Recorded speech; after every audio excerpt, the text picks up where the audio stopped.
Ayun na nga, magandang umaga sa inyo. Papunta na kami ngayon ng gym at hindi ko alam kung mas excited ba ako o mas kinakabahan. Kasi first day uli namin bumalik sa totoong laban. Pero alam mo, habang nasa biyahe kami ngayon, ang dami kong naiisip. Una sa lahat, hindi biro yung 7 days na ginawa kong disiplina para sa sarili ko. Kasi hindi yun challenge na pampapogi lang sa vlog natin. Hindi yun para lang may ma-upload. Totoo yun. Biro mo araw-araw kang gigising ng maaga. Kahit na antok ka pa, araw-araw naramdam mo yung tanong sa sarili mo kung kaya ko pa ba o give up na. Pero ngayon, habang papunta kami sa gym, ibang iba yung pakiramdam. Parang nagbago yung utak ko. Parang may nanlak akong bagong level. Kasi oo, tapos na yung 7 days na pagtakbo ko. Pero ito yung realization ko. Hindi pala yung gym ang simula. Yung disiplina muna. Kasi kung wala yon, hindi ako aabot dito. Kung hindi ko tinuruan yung sarili kong gumising ng maaga, walang plano, walang oras, walang lakas ng loob, baka hanggang ngayon nasa kama pa rin ako. Kaya habang nasa motor kami ngayon, enjoy na enjoy ako. Parang proud ako sa sarili ko. Proud ako kasi hindi ako naghintay ng perfect timing. Hindi ako naghintay ng tamang mood. Ginawa ko kahit hirap ako. At ngayon, eto na, dito na papasok ang next chapter ng pag-aayos ko sa sarili ko. Kasi alam mo yung feeling na matagal ka nang may gustong simulan. Tapos ngayon, finally, tumitibok na yung dibdib mo kasi malapit mo nang gawin. Ganito yung pakiramdam ko ngayon. May konting kaba, excitement, may konting doubt, pero mas malakas yung excitement syempre. Kasi sabi ko sa sarili ko, kung kaya ko yung unang 7 days, kaya ko pang dagdagan, kaya ko pang i-level up to. Isa pumasok pa sa isip ko habang nasa motor kami. Inisip ko rin yung ibang tao na baka nanonood nito. Yung iba dyan, hirap gumising, hirap mag-start, hirap mag-commit. Promise, gets ko kayo. Naging ganyan din ako nung unang araw. Pero gusto kong sabihin to, isa lang ang panananindigan ko. Hindi mo kailangan maging perfect para magsimula. Ang kailangan mo lang, isang desisyon, isang araw, isang lakad papunta sa goal mo. Kahit mabagal na takbo, basta tuloy-tuloy. At ito na yung sa akin, literal na papunta na sa gym.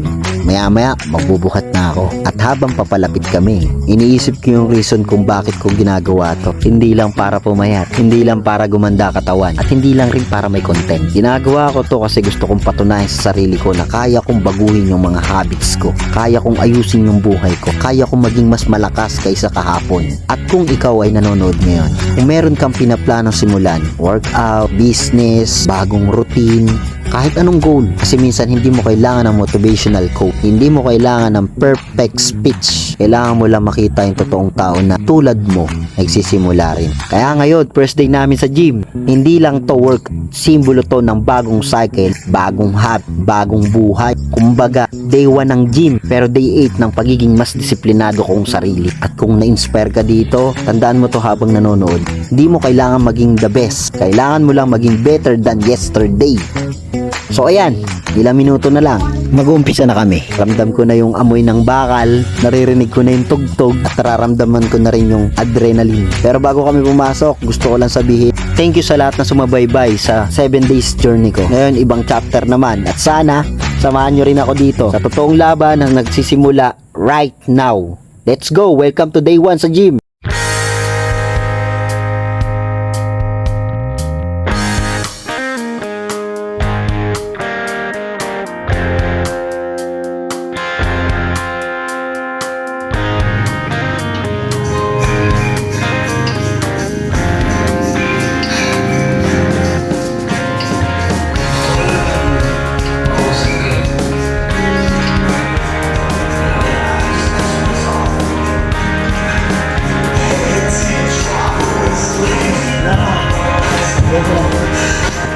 Yan, di ba? Oo. Wala.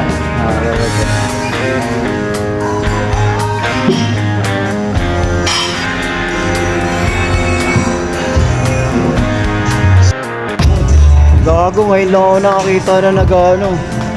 Eh no, nagtitrain na boksingero. Lupit. Kanina yung footwork, ang lupit eh.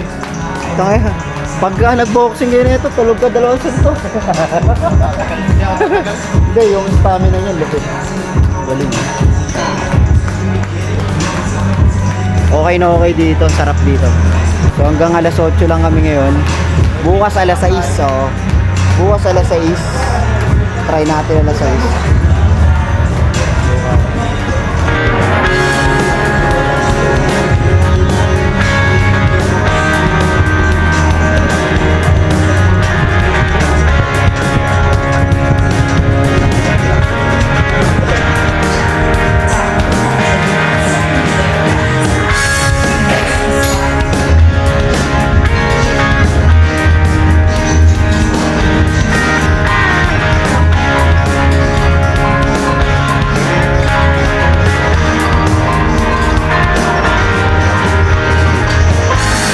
Ang sakit.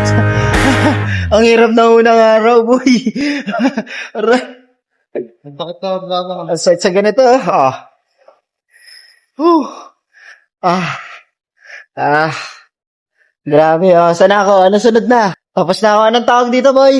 Ano naman to? Sabit tayo. Lahat daw 36 eh. O, to. Guys,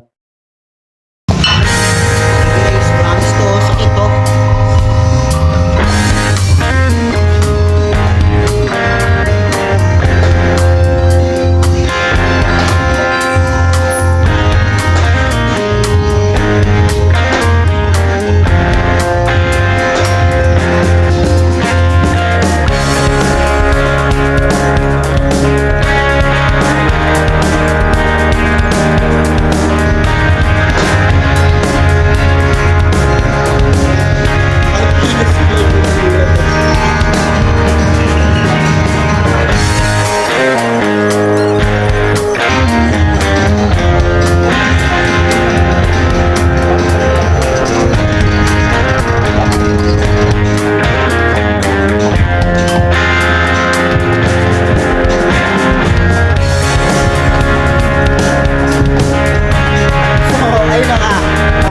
First day namin.